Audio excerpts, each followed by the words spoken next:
Caring for someone with cancer is like a team sport. It takes different players, each with their own expertise, to create a winning strategy for the patient. No one knows the importance of a team better than our guest today. Sandy Alderson is a baseball legend and a longtime executive of multiple baseball organizations, most recently as former president of the New York Mets. When he came to MSK as a patient close to 8 years ago, he didn't just have one doctor. Like many MSK patients, he had several kinds of experts, what we call a multidisciplinary team treating his cancer. Today, Sandy will publicly share his personal cancer journey. Let's talk about it. Hello, I'm Dr. Diane Reidy-Lagunes from Memorial Sloan Kettering Cancer Center, and welcome to Cancer Straight Talk. We're bringing together national experts and patients fighting these diseases to have evidence-based conversations. Our mission is to educate and empower you and your family members to make the right decisions and live happier and healthier lives. For more information on the topics discussed here or to send us your questions, please visit us at mskcc.org/podcast. Sandy Alderson came into the world of baseball as both a former Marine and a lawyer, and in fact knew very little about the game. It was Sandy, the outsider, who helped introduce his protege, Billy Beane, to the world of analytics and used a statistical method that would transform the game of baseball, which is described in the book-turned-movie Moneyball. Throughout his 40-plus year career in baseball, Sandy has worked with a number of teams, including the Oakland A's, the San Diego Padres, and the New York Mets. It was during his time as general manager with the Mets that he learned he had cancer. There's never a good time to be diagnosed with cancer. And in Sandy's case, the timing was particularly challenging. It was fall of 2015, and the Mets had just entered the postseason for the first time in almost a decade. Sandy waited until after the season was over to share the news with the team, but he kept his specific diagnosis private from the public eye. Today, he's ready to share his story. As his oncologist, I've had the honor and pleasure of getting to know Sandy over the past 8 years. Joining us today is the rest of his medical care team at Memorial Sloan Kettering. His colorectal surgeon, Dr. Marty Weiser, the chief of our hepatobiliary service, Dr. Bill Jarnigan, and infectious disease specialist, Dr. Monica Shaw. Thank you all for joining us. Sandy, Bill, Marty, and I met you back in 2015 when you were first diagnosed. It's the first time you're going public, so can you share your story with us?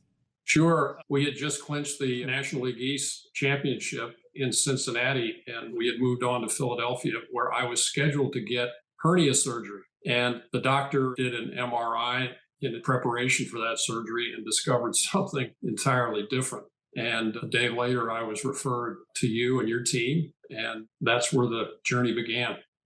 Bill, Marty, when Sandy came here, clearly this was not just a hernia operation or a benign problem. You want to share a little bit about that?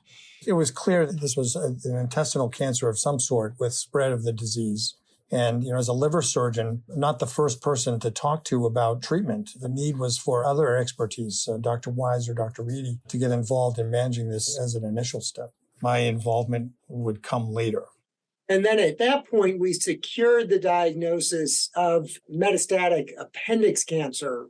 And the treatment for that generally is surgery to remove as much disease as possible, called a cytoreductive surgery. And so we planned the surgery. Dr. Jarnigan and I actually operate on the same day. We collaborate frequently.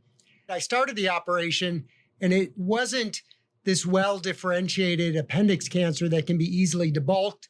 So we made a game time decision to stop the surgery, to abort that first operation so as not to affect future surgeries that would later be successful after a round of chemotherapy. So in the operating room, I called you, Diane, I talked to Bill, and we decided we would give chemotherapy first and then come back another day to fight another battle. Sandy, how'd that make you feel? Because here you are expecting you're going to wake up and be like, okay, done, moving on to next play, and it wasn't exactly what we were hoping or expecting. So I remember sitting in the recovery room and looking at the clock. And I had been told that this surgery was going to last, 9 or 10 hours or whatever the number was, but it wasn't 2.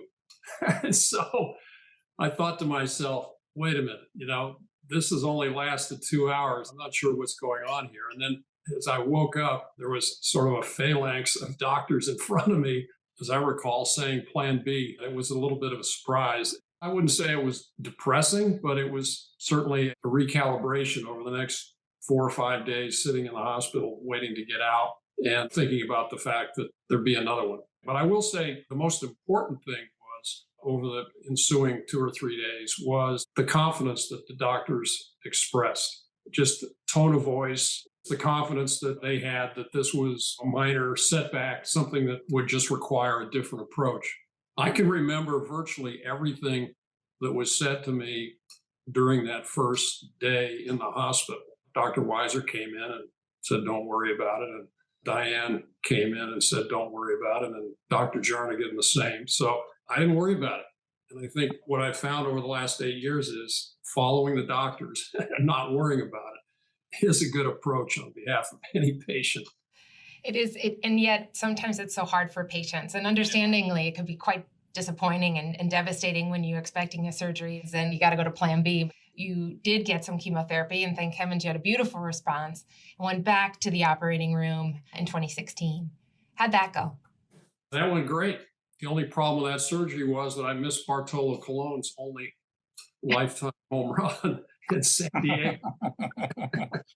Other than that, it went really well. And Bill and Marty, you're both surgical oncologists. You do this all day long. You could probably take out anything, anywhere.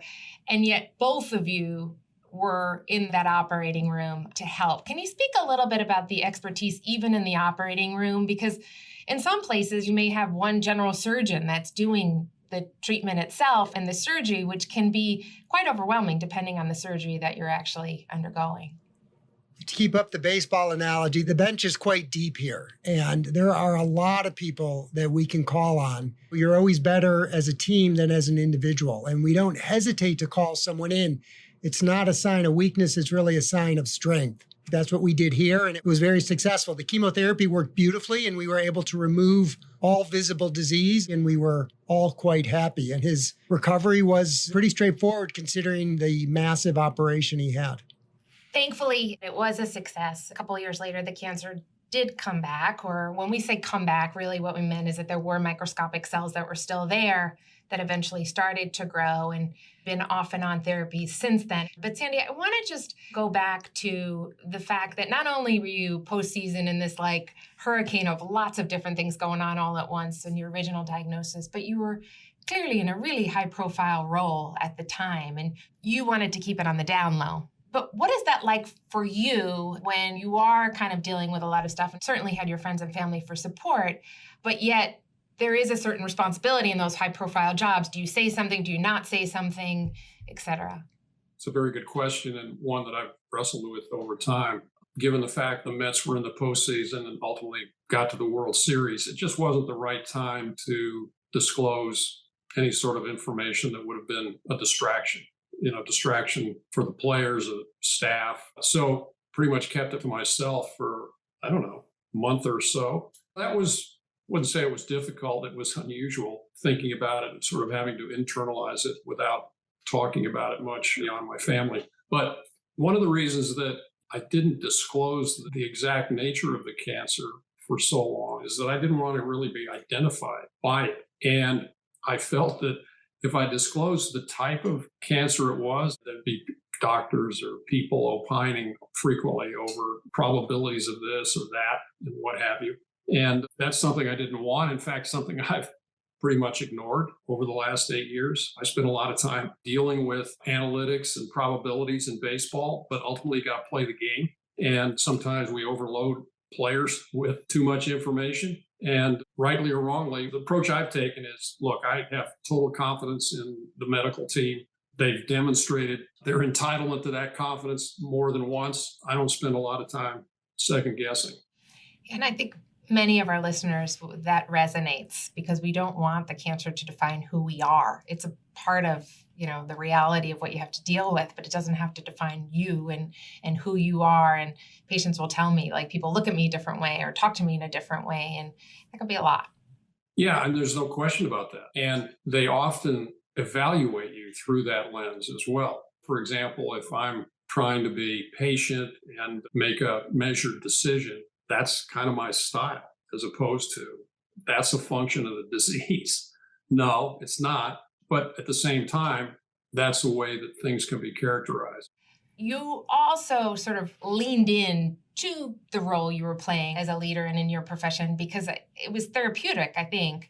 Can you talk a little bit about that? Because it could go both ways. Like at some point you may be like, maybe I don't need to run this marathon in the middle of really strong chemo that you're getting every 2 weeks.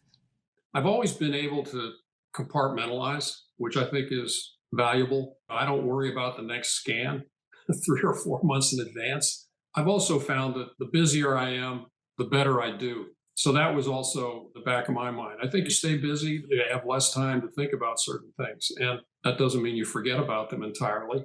But at the same time, I think it's great to have a distraction. Certainly, I felt that was true in my case. So throughout the years, as we said, you've been on and off chemotherapy treatments. And then last July, we certainly had a curveball thrown to us that I think no one expected when you developed Lyme disease and babesiosis, 2 tick-borne illnesses. That's when you met Dr. Monica Shaw. You were quite sick and in the hospital. And so, Monica, could you share a little bit about why Sandy may have gotten a little bit sicker than others and the sort of events that took place then? You were in the hospital when we met. Just to speak a little bit about these illnesses, I'm going to put Lyme disease aside because that's not really what made you truly sick. In this situation, it was the babesiosis. And babesia is a tick-borne parasite that infects red blood cells. So I like to say it's the malaria of the United States, certainly the malaria of the northeastern United States and parts of the upper Midwest. And what can happen sometimes with babesiosis, vast majority of people who get it may not even know that they're infected. They become asymptomatic, but some people can get really ill, seriously ill, and it can be life-threatening. And in some patients who've had certain types of therapies or certain parts of their body removed, which was in your case, your spleen removed as a part of your cancer cytoreductive surgery. The Babesia infection has a chance to proliferate. Our spleen is an important filtration system for our blood cells. So when you don't have a spleen, your body is not able to clear those infected red blood cells as well. And so what happened here is that when you came in, it was pretty clear you had an infection and you got sicker quite quickly and you went to the ICU. Your parasite load or the percentage of your red blood cells that were infected was really quite high. So we needed to give you some specialized treatments and they worked beautifully, but it definitely took a few days to work and you've really made a remarkable recovery. I was really fortunate because when I went in, I had tested positive for COVID. And so maybe this is a heavy case of COVID. And when I got in, various tests were done and this babesiosis was uncovered pretty quickly. And had I not been at MSK, it could have been a very different outcome. I'm lucky that you have that infectious disease department that provides kind of a specialized approach for cancer patients. But once again, I fell into the right hands. I will say, again, cancer is a team sport, and it requires not only our cancer-focused clinicians, our surgeons and oncologists, but the specialists who see cancer patients through the lens of their discipline. That was a pretty tumultuous time. But here's the clincher. Here's the silver lining, miraculous part of all of this. You are discharged from the hospital, and a couple of weeks later, after many, many weeks off all chemotherapy and being so sick, we get a follow-up scan, and the disease that we used to see on imaging is no longer there, and it actually shrinks. So babesiosis is our new chemotherapy here. And Bill, Marty, Monica, anyone want to talk about, like, have we seen this before? Can we make any sense of this scientifically about how that could potentially happen?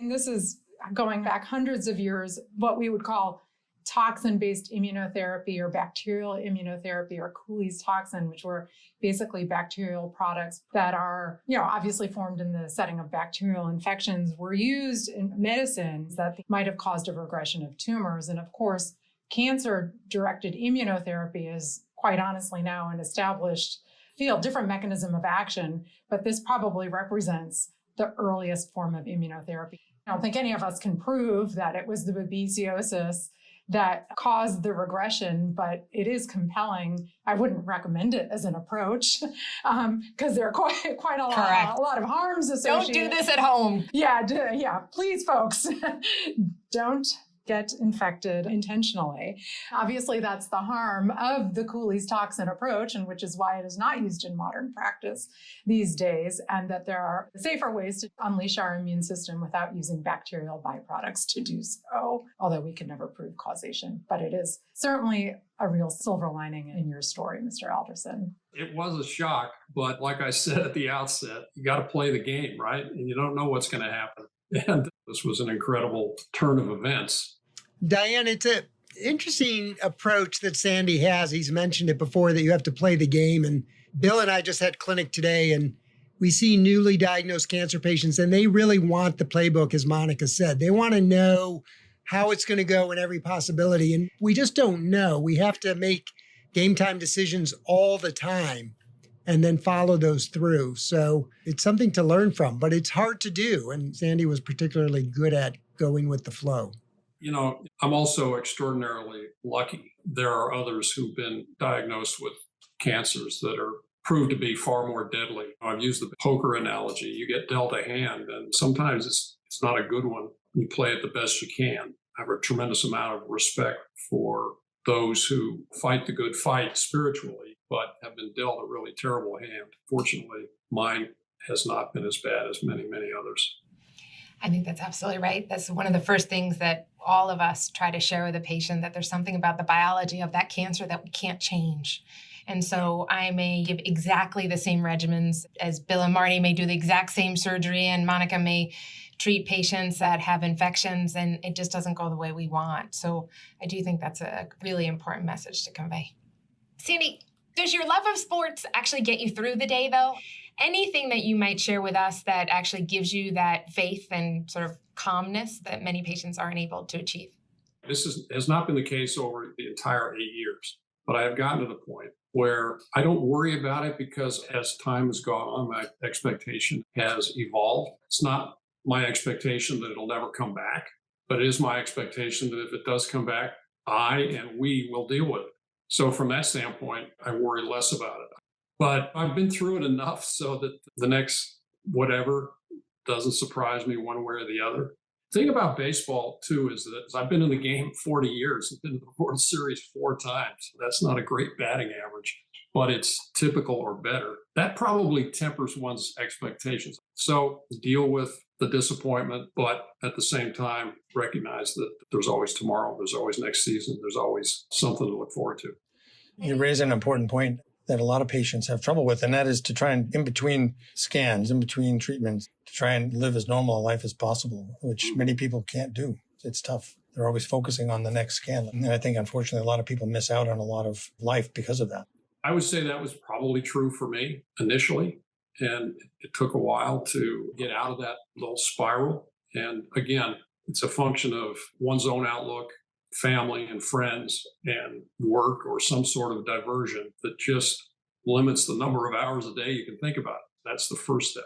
I think one thing that you said earlier really resonated with me, which is sort of just your approach in terms of compartmentalization and having those distractions. And that can be really critical and healthy in this circumstance. If you can put the cancer in a box and you go to that box when you need to go to that box, but that box is not the only box. And that is really, really hard for a lot of our patients. Sandy, any parting advice for our listeners?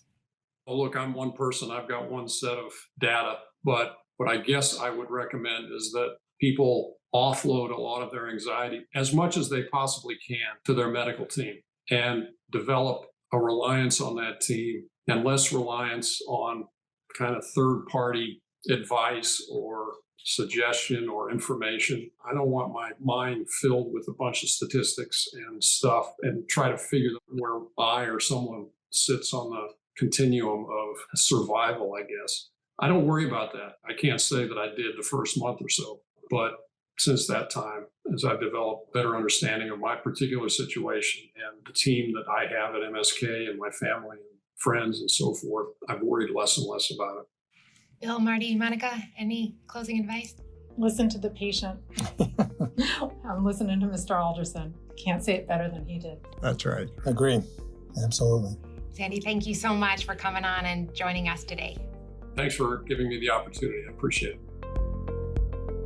Thank you for listening to Cancer Straight Talk from Memorial Sloan Kettering Cancer Center. For more information or to send us your questions, please visit us at mskcc.org/podcast. Help others find this helpful resource by rating and reviewing it on Apple Podcasts or wherever you listen. Any products mentioned on the show are not official endorsements by Memorial Sloan Kettering. These episodes are for you, but are not intended to be a medical substitute. Please remember to consult your doctor with any questions you have regarding medical conditions. I'm Dr. Diane Reidy-Lagunes. Onward and upward.